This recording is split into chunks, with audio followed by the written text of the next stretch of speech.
ఇదైన కొన్ని నెలలకే మరి మా రిలేటివ్స్, మా మామయ్య వాళ్ళు కాకినాడలో ఉన్నారు. వాళ్ళు మరి అంకిత్ రెడ్డి గారి యొక్క సంబంధం తీసుకొని వచ్చారనమాట. తీసుకొని వచ్చి ఈ అబ్బాయి అయితే బాగుంటాడమ్మా అని చెప్పుకున్న సమయంలో అప్పటికే చాలా సంబంధాలు వస్తూ ఉన్నాయి. దేనికోసం ఎటువైపు చూడాలో ఏది 16 years నుంచి అంటే సేవలో ఉండేసరికి బయటకు ఎక్కువ కనిపిస్తూ ఉంటాం కదా, చాలామంది ప్రపోజల్స్ పంపిస్తూ ఉండేవారు. కానీ ఏది చేసుకోవాలో అర్థం కాని పరిస్థితుల్లో నేను ప్రార్థించేదాన్ని, ఫాస్టింగ్ ఉండి ప్రేయర్ చేసుకునేదాన్ని.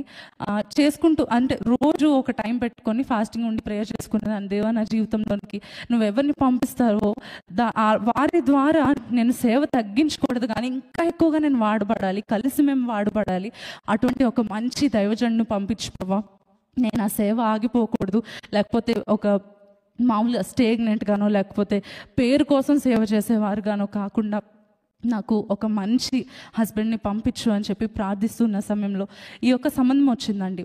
సంబంధం వచ్చినప్పుడు అంకుల్ వాళ్ళ ఫ్యామిలీ, మా మామయ్య గారు వాళ్ళ ఫ్యామిలీ, మా ఫ్యామిలీకి ఆల్మోస్ట్ 20 years నుంచి తెలుసు. కానీ వారికి ఒక కొడుకున్నారన్న విషయం మాకు తెలియదు అనమాట. అంటే డాటర్ ఉన్నారు, వదిన గురించి మాకు తెలుసు, చాలా అద్భుతమైన పాటలు, అద్భుతమైన వర్తమానాలు చెప్తూ ఉంటారు. అయితే ఆమె గురించి తెలుసుకున్నారన్న విషయం నాకు తెలియదు.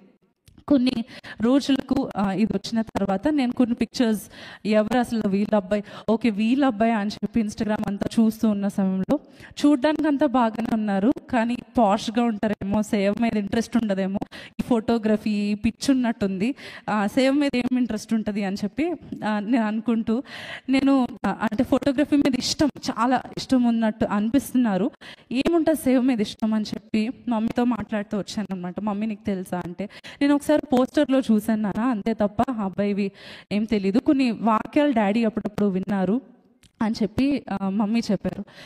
అయితే ఈ సంబంధం వచ్చిన దాని గురించి నేను ప్రార్థిస్తా ఉన్నాను. This is the first time అండి, this is a very special place for me. అందుకనే మా స్టోరీ చెప్పడానికి నేను ఇష్టపడతా ఉన్నాను. అయితే నేను ఎంత స్ట్రిక్ట్ ఫాస్టింగ్ చేశానంటే ఆల్మోస్ట్ 1 week ఓన్లీ వాటర్ తాగాను. ఓన్లీ వాటర్తో ఫాస్టింగ్ ఉండి, ప్రవ్వా ఎట్టి పరిస్థితుల్లో నేను తప్పడుగు వేయకూడదు, చూడ్డానికి బాగున్నారని, ఆల్రెడీ సేవలో ఉన్నారు కాబట్టి నేను చేసుకోకూడదు, కానీ నా కోసం నువ్వు నియమిస్తేనే నేను చేసుకోవాలి, నాకు స్పష్టంగా నీ వాక్యం ద్వారా నాతో మాట్లాడని చెప్పి వారం రోజులు నేను ఫాస్టింగ్ ఉండి కన్నీటితో దేవుని పాదాల చెంత, ఇంతవరకు మనుషులు నన్ను తృణీకరించారు, అందరూ నన్ను గాయపరిచారు.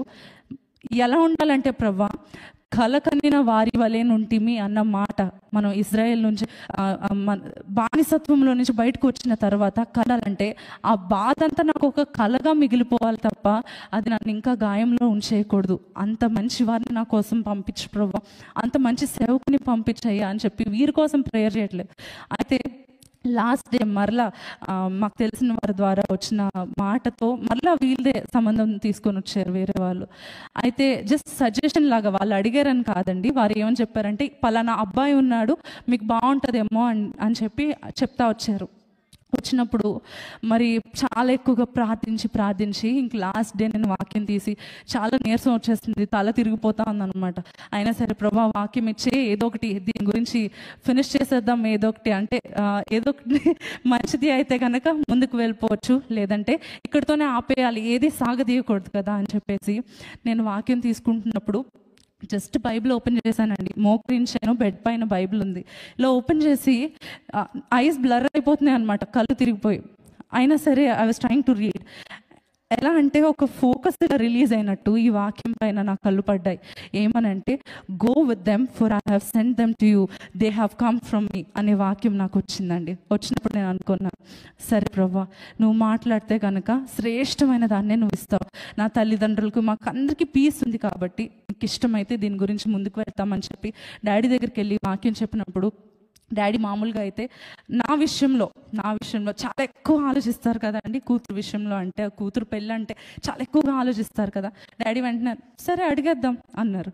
అంటే ఇంత ఈజీగా ఎలా అన్నారు డాడీ అని చెప్పేసి అనుకుంటూ ఇంక వెంటనే మామయ్య గారి నెంబర్ తీసుకొని మామయ్య గారి నెంబర్ తీసి డాడీ అడిగి ఏం చేశారు అంటే ఈ యొక్క ప్రపోజల్ కోసం పెళ్లి చూపులు ఇదంతా జరిగి చాలా ఒఫీషియల్గా అరేంజ్డ్ మ్యారేజ్ జరిగిందండి. మరి లైవ్లో వీక్షిస్తున్న వారికి ఇక్కడ వారందరికీ కూడా చెప్తున్నాను, దేవుని యొక్క కృప చేత మరి నేను ప్రార్థించిన దానికి అడుగు వాటికంటేను ఊహించు వాటికంటేను అత్యధికముగా దయచేవాడు మరి మా హస్బెండ్ అంకిత్ గారిని దేవుడు నాకు దయచేశాడు. వారి యొక్క కుటుంబం ఎంతగా నన్ను ప్రేమించే కుటుంబం అంటే, సేవలో ఎంతగా నన్ను ప్రోత్సహించే కుటుంబం అంటే, ఇంకా పరిచయం నాకు ఎక్కువగా అత్తమ్మతో లేనప్పుడు నేను అనుకునేదాన్ని ఏ మీటింగ్కి వెళ్ళాలన్నా సరే పర్మిషన్ అడిగి స్ట్రిక్ట్గా ఉంటారేమో అని.